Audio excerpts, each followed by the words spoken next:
Hello friends, कैसे हैं आप सब लोग। उम्मीद करती हूँ आप सब लोग अच्छे होंगे, अपनी पढ़ाई को कंटिन्यू जारी रखे हुए होंगे। तो चलिए फ्रेंड्स, आप लोगों के सामने आज मैं आरबीएससी क्लास 4th का जो भाग 2 है उसमें से अपना पर्यावरण का जो चैप्टर 14 है वो मैं आपके सामने आज लेकर आई हूँ, जो कौन सा है कि फसलों का प्रकार। फ्रेंड्स, ये अपने रीट लेवल फर्स्ट वाले बच्चों के लिए बहुत ज़्यादा इंपॉर्टेंट है, क्योंकि ऑथेंटिक बुक है। इसमें जो भी सामग्री आती है वो आपको पता होना चाहिए कि आपकी ऑथेंटिक बुक में फिलहाल जो 2020 का सिलेबस चल रहा है उसमें क्या क्या दिया हुआ है, क्योंकि अपने जो पेपर्स हैं वो अपने आरबीएससी की बोर्ड की बुक से ही बनते हैं। तो आपको पूरी नॉलेज होनी चाहिए। ज़्यादा इंपॉर्टेंट नहीं है, लेकिन आपको ये नज़रों में से निकाल लेना है, क्योंकि इसमें से ही आपके क्वेश्चन आंसर्स पुटअप होते हैं। तो चलिए अपन देख लेते हैं अपना फसलों का जो सफर है उसको फटाफट। तो देखिए इसमें क्या क्या दिया है। सबसे पहले इसमें दिया गया है कि श्री गंगानगर के एक गांव में किसान और उनका बेटा खेत में घूमते हुए बातचीत कर रहे थे। आओ हम भी जाने उनकी बातचीत। तो अपने क्या क्या कर रहे थे वो बातचीत की देखिए कि कुलवंत, पापा जी अब की बार आपने खेत में फसल अच्छी हुई है। सुरजीत, हाँ पुत्र। कुलवंत, पापा जी फसल पक गई, अब इसे कटवानी पड़ेगी। सुरजीत, हाँ पुत्र, फसल कटवाने का सारा इंतजाम कर दिया है, तू तो गेहूं निकालने के लिए थ्रेसर का इंतजाम कर दे। यहाँ पर आपको थोड़ा सा गौर करना पड़ेगा कि अपने यहाँ पर थ्रेसर की बात हुई है, तो थ्रेसर किस काम आता है, ये क्वेश्चन पूछा जा सकता है। थ्रेसर किस काम आता है, तो थ्रेसर जो है वो गेहूं निकलवाने के काम आता है। ओके, आगे देखिए कि कुलवंत, पापा जी गेहूं निकलेगा तब हम इसे कहाँ रखेंगे। कुलवंत पूछता है अपने पापा से, गेहूं निकल जाएगा तो अपन इसे कहाँ रखेंगे। ये अपने सामने थ्रेसर की एक पिक दी हुई है, यहाँ पर अपन इसमें से अपनी फसल डालते हैं, दूसरी तरफ जो है वो गेहूं जो अनाज है वो निकल जाता है।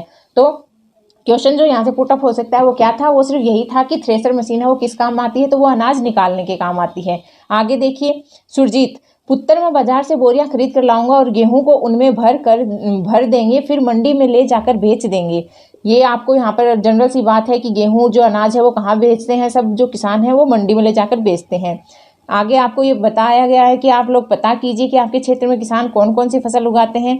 आपके आसपास के खेतों में फसल पकने पर किसान उसे बेचने के लिए कहाँ लेकर जाते हैं। किसान अपनी फसलों को किन किन साधनों से बेचने के लिए लेकर जाते हैं। ये जनरल सी बातें जो आपको पता करनी है, कोई ज़रूरी नहीं है। हमारे पूर्वजों ने अपने अनुभवों से खेती करने के तरीके विकसित किए, उनके अनुभवों का लाभ बाद वाली पीढ़ियों को मिला, परंतु बदलते समय के साथ नई तकनीक व नई समस्याएं आने लगी हैं। इस हेतु हर पंचायत में कृषि पर्यवेक्षक होते हैं जो किसानों की मदद करते हैं। आगे देखिए कि पता करना है, ये भी बच्चों के लिए दिया गया एक्टिविटी है, आपके काम की नहीं है। तो आगे देखिए कि जो आपके काम की नहीं है फिर भी देख लीजिए कि आपके गांव में कृषि पर्यवेक्षक किसानों की क्या मदद करते हैं। कृषि से जुड़े सवालों का जवाब आपको और कहाँ से मिल सकता है, ये सब बच्चों के लिए दी हुई एक्टिविटीज़ हैं, आपके काम की नहीं है। यह चित्र अनाज मंडी का है। जो चित्र देख रहे हैं अनाज मंडी का है, जिसमें विभिन्न प्रकार के अनाज की बोरियां दिखाई दे रही हैं। मंडी के व्यापारियों का यह अनाज किसानों द्वारा बेचा गया है। मंडी के व्यापारियों को ये अनाज किसने बेचा है, ये किसानों ने बेचा है। जो आप देख रहे हैं सामने विभिन्न प्रकार की बोरियां मंडी में। पता कीजिए और लिखिए कि अनाज की तरह सब्जियां भी मंडी में बेचने के लिए लाई जाती हैं। आपके गांव शहर में किसी सब्जी बेचने वाले से बातचीत कर पता कीजिए कि वे सब्जियां कहां से लाते हैं, खुद पैदा करते हैं या मंडी से लाते हैं। कौन कौन सी सब्जियां 1 या 2 दिन बाद खराब हो जाती हैं। फलों एवं सब्जियों को जल्दी खराब होने से बचाने के लिए सब्जी व्यापारी क्या उपाय करते हैं। यह आपके काम की नहीं है।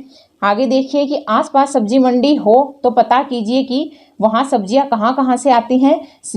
ये सब्जियां खेत से मंडी में किन किन साधनों से लाई जाती हैं। जनरल सी बातें हैं, आप बता सकते हैं। आपने अपने क्षेत्र में इस तरह की दुकान देखी होगी जिसमें चावल, चीनी, गेहूं, दाल, गुड़, मसाले आदि मिलते हैं। पता कीजिए और लिखिए, किराना की दुकान वाले यह सामान कहाँ से लाते हैं। आपके घर में खाने के लिए यह सामान गेहूं, दाल, चावल, मसाले आदि कहाँ से आते हैं। अब आप समझ गए होंगे कि खेतों से हमारे घर तक खाद्य सामग्री कैसे पहुंचती है। नीचे दिए गए चित्र से यह और भी स्पष्ट हो जाता है। ये अपने को चित्र दिया गया है कि कौन सी अपने जो घर में सामान आता है वो कहाँ से आता है। ये खेत दिखाया गया है, खेत से अपने किसान है बैलगाड़ी से मंडी में लाता है, बड़े किसान है वो ट्रैक्टर ट्रॉलियों से ले आते हैं मंडी में। फिर मंडी से ये आधी तो सरकारी संस्थाएं ले जाती हैं, आधा अनाज तो, और बाकी जो है वो अपने गोदामों में प्राइवेट जो अपने ठेकेदार होते हैं वो ले आते हैं। फिर गोदामों से दुकानों में आता है, दुकानों से अपन अपने घर पर लाते हैं। सरकारी जो योजना होती है उसके तहत जो सरकारी गोदाम होते हैं उनका सामान क्या है उचित मूल्य की दुकानों में आता है और वहां से अपन घर पर ले आते हैं। ओके, ये आपको पूरा विवरण दिखाया गया है कि अनाज जो है वो अपने घर तक कैसे पहुंचता है। आगे देखिए क्या दिया गया है कि खेत से घर तक खाने का सामान कहाँ कहाँ से होकर पहुंचता है। खेत से घर तक खाने का सामान परिवहन के किन किन साधनों के माध्यम से पहुंचता है, यह आपसे पूछा गया है। अब सबके लिए भोजन हमारे जीवन की मूलभूत आवश्यकता है। सभी को पर्याप्त एवं पौष्टिक भोजन मिलना चाहिए। इस हेतु हमारे यहाँ कई योजनाएं चलाई जाती हैं, जैसे काम के बदले अनाज, अंत्योदय अन्न योजना आदि। सार्वजनिक वितरण प्रणाली द्वारा भी सबको आवश्यक खाद्यान्न मिले, इसकी व्यवस्था की गई है।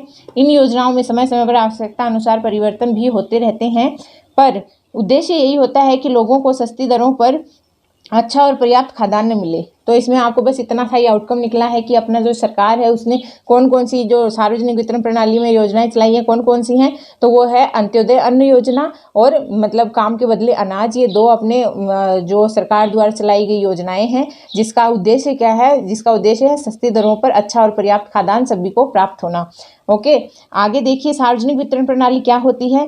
तो इस योजना के तहत आवश्यकता वाले परिवारों को बहुत सस्ती दर पर चावल, गेहूं, मोटा अनाज, शक्कर, तेल आदि उचित मूल्य की दुकान या राशन की दुकान से मिल जाते हैं। ये है अपनी सार्वजनिक वितरण प्रणाली। ओके, आगे देखिए, पता कीजिए और लिखिए। बच्चों के लिए एक्टिविटी है, काम की नहीं है आपके, कि क्या आपके क्षेत्र में कोई ऐसा व्यक्ति है जिसे पर्याप्त भोजन नहीं मिलता और क्यों। आपके क्षेत्र में उचित मूल्य की दुकान कहाँ है, क्या वह समय से खुलती है, इसके खुलने का समय क्या है, वहाँ से क्या क्या सामान कम दाम पर मिलता है, यह सामान कितनी मात्रा में मिलता है, उचित मूल्य की दुकान पर मिलने वाली सामग्री और बाजार में अन्य दुकान पर मिलने वाली उसी सामग्री की कीमत में कितना अंतर है, किस दुकान पर सस्ती सामग्री मिलती है।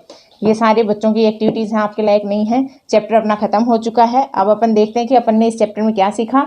अपन ने सीखा कि खेत से घर तक खाद्यान्न अनेक चरणों से होकर आता है। सबको खाना मिले, इसके लिए अनेक योजनाएं हैं। सार्वजनिक वितरण प्रणाली सरकारी व्यवस्था है जिससे सस्ती दर पर खाने का सामान मिल जाता है। ये अपन ने इस चैप्टर से सीखा। फिर एक्टिविटी बताई गई है बच्चों को कि विभिन्न प्रकार की दालों के नाम लिखें, तिलहन के लिखें, अनाज के लिखें, फल के लिखें, सब्जियों के लिखें, मसालों के लिखें। आपके काम का नहीं है। अब अगर अपन देखते हैं कि अपने को इसमें से क्या मिला, इसमें से क्या आउटकम मिला, तो अपने को इसमें से बस इतना ही आउटकम मिला कि जो अपने फसलें हैं वो किन प्रक्रियाओं से अपने घर पर आती हैं। थ्रेसिंग मशीन क्या होती है, वो अपने फसल निकालने की मशीन होती है।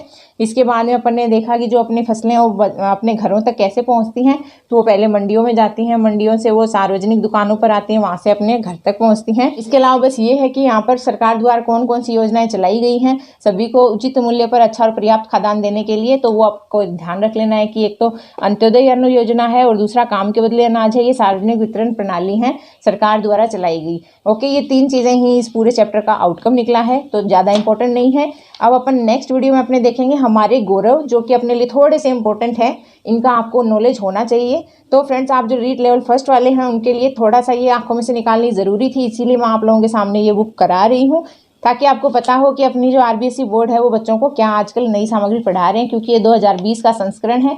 तो आपके लिए ये काफ़ी इंपॉर्टेंट हो जाता है। अपने को साफ साफ सिलेबस में लिखा गया है कि अपने आरबीएसई बोर्ड की 2019 और 20 की बुकों से ही अपने जो है वो अपने पेपर्स तैयार होंगे।